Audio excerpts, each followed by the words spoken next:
Cybersecurity Show. So just start over and say it. Okay. Sorry. My bad. I screwed up. I didn't hit record on time. Carl. Okay. Hello. Welcome to the Unnamed Cybersecurity Show.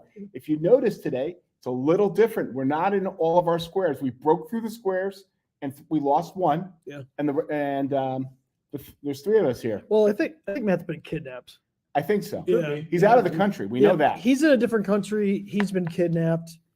It happens. I made sure that his ransom insurance on his policy was high enough, so he should be good. He should be back next week. He should be. And if they don't pay, Chris does get the payment anyway. So that's all. I'm the beneficiary? You're the beneficiary. Oh, man, I just learned this. This is awesome. This is wonderful. All right. This is the greatest cybersecurity show ever. Thank you for joining us. And by the way, who doesn't say entertainment isn't tough? We've had a long week. We've been here. Where are we now? Well, we're in Arizona. We're in Phoenix. We're at a cybersecurity event. It actually just wrapped up. You're going to see this on recording. Normally, we try to do this live, but hey, it's going to be recorded this time just because of air flights. Oh, great. Bob's in the air again. Yeah. We may never see Bob again. Apparently, when you get on the plane and they say you can't have video calls during the plane, that's why we can't record tomorrow. So, pesky FAA. Yeah, so we're recording at the end of this. We're a little loopy. There's an open bar about 50 feet that way, maybe. And we just wanted to kind of come on here and give you a little recap of our week and talk about one of the biggest stories that we hope you heard of, but we're not sure if you actually heard of it. Yeah. Right? So, you want to? Well, I think Bob was the one who brought it to us Yeah, today. Let's give him a little. Yeah, he's been quiet here. Anyway, watching the news and stuff for the past week, I posted something on Facebook LinkedIn earlier in the week about a $25 million loss. $25 million, yeah. Because it was a deep fake video call, meaning that the finance person thought she was on a Zoom call with the CFO, and it wasn't the CFO, and she transferred money. But who else was deep faked in that room? The reason that they fell was everybody else was a deep fake. So I don't know the exact number. Yeah. But it wasn't just one deep fake. It was multiple deep fakes. Yeah, it was a well orchestrated attack, and you can't. Used to be that you see a video or a picture that you trust it. Yeah, it's verifiable. And we've talked about this before. The thing that scares me the most is for the election later in the year. Yes, that's a big one. But also just for bribery situations. If you're the CEO of a company and somebody wants to spite you, and they can take your likeness and they can put it on a video of you maybe doing something illegal or in a compromised position, you can get hit with a ransom. And blackmail is a real thing, and this is something that we're going to see. But the technology with the acceleration of AI and the amount of power we have out there that you can rent to do this, it's crazy how good this can get. And they're not going to say who this company was, right? No. Like this will probably never come out. It's a Hong Kong bank. Actually, hold that for a second. Yeah. What we're talking about here is using AI to replace people and faces and voices inside of programs. Yeah. Now, I actually did some research on some of this big AI technology, and they're using one AI to create it and another AI to critique it to see that to look for remnants that need to be fixed, and it sends it back to the original AI and say you need to go fix these spots. So it's still basically putting your face on other people at this point. I mean, there's some other stuff, but you can see there's still missing pieces to it. But conference call though, that's actually genius because you hide their hands and they hide some of the other parts. A lot of blurring in the background. Yeah, so you actually make it a little harder to detect.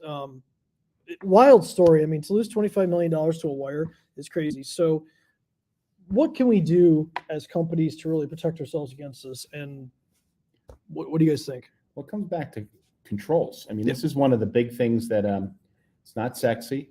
It's not like it's not some type of special application you're putting on your systems. It's coming back to having multi-factor controls as far as how money is released. Sure. And you're starting to see banks, you're starting to see other institutions now with wire transfers being more strict on this. And now we're that Zoom call or that whatever call you're going to be on that's a video, that's not going to be the definitive way to verify.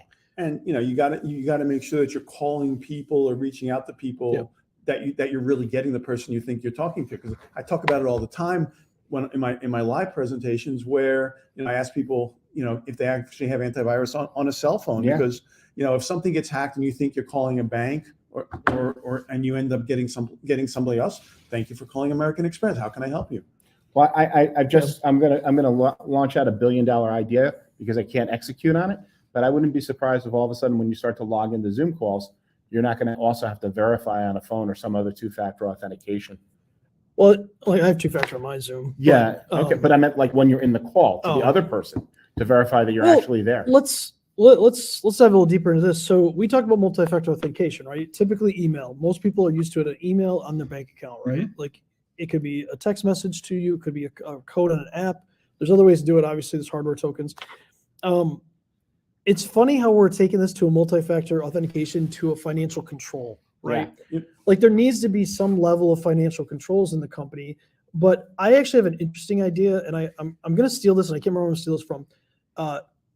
Have a safe word or a passcode that only you would know that's involved in the situation. So let's say that you have a CFO and a controller, and I don't know, you could have, even if you have a bookkeeping company, there could be a passcode or a password of some sort that you have to use, or they have to provide every time that there's like a change, like a wiring instruction or something like that. So in this case, if the CFO wouldn't have known that, which deepfake AI, the hackers wouldn't have known that, this would have never happened.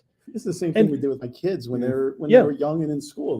What was the safe word for somebody else to pick them up? Well, we can adopt that too to the elderly, right? Exactly. So like, let's say we've had phone calls. Well, I've never had a phone call like this because I don't have kids, but let's say that you're a grandpa or grandma and your kids get like your kid calls you and it's deep fake AI voice. It sounds like your nephew or your grandson or granddaughter or whatever, and they're asking for money. They're begging you to send them money. Yeah. Well, if you know that there's a passcode or a passphrase and that person can't provide it, it's probably a setup or it's probably some sort of crime, and you wouldn't get taken. I mean, we've had a form of this has been around for a while. I mean, as far as like fake ransoms for the elderly, they're constantly being preyed upon. Yeah. So we just want to make sure that everybody stays safe out there. Yeah. Another thing you want to do is just make people aware. So as you see this stuff, like this should be shared. Yes. Honestly, if you're in financial controls, if you do any sort of financial transfers, wire transfers, if you handle bank accounts, if you're doing bookkeeping, like share this information with people. It's important that they see that. And know that there are AI detection systems that are coming and being developed, but it's a race. It's a race between what criminals can do with AI and what the good guys can do with AI. And it's going to be an interesting next couple of years. Well, here's one of those little fun facts that we could share from our conference. We just all learned that right now we talk about cybercrime, but right now cybercrime worldwide is now bigger than drug crimes. That's the total loss and like ransom. Yeah. I mean, we're talking what's being claimed and everything else and the damages. Yeah.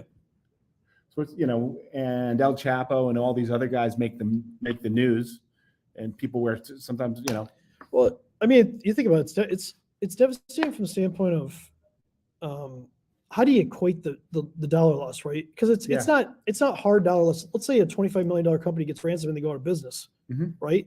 Well, there's $25 million gone from that of revenue gone from that community. Yes. How many employees were affected by that? So when you think about maybe it's a $2 million company, maybe it's a family business that's been around for 50 small years. Business, 250,000 employee. That's probably about 100 employees if it's $25 million. So the real moral that we've got here is make sure on financial controls. Make sure you've got processes in place that you're not just trusting random Zoom calls and really confirm those payments before things happen. It's funny. I'm doing a risk assessment right now, a cybersecurity risk assessment for a company right now. They do insurance, and I asked them about financial controls. They can't wire money without physically going to the bank. Like one of the officers of the company, and there's only 2 that are listed, have to physically go to the bank for that to happen. So we're gonna get. No, it's all good. It's all good. Although there's a happy hour we should go hit. Yeah, we should probably go hit the happy hour. So, by the way, we just got photo bomb now, video bomb. I guess in this case. It's all good. So next week we'll try to have all of our millions of followers will now see this. This guy's going to be a celebrity superstar now. Anyway. I'm not a celebrity superstar. I Matt know. will hopefully be back with us next week. We're hoping for it. Yeah, I'm not paying the ransom as insurances, just to be clear. So hopefully, And but if not, we can always send candy in lieu of flowers. all right. But if you have any questions, comments, concerns, if you want to see more about like stuff like this, let us know. We can do case studies about this. We can let you all in. If you have any kind of topic you want to bring up, let us know. Sounds But good. till next week, Sounds like a stay problem. cyber safe, guys. Time to Yes. travel. We'll see you next week.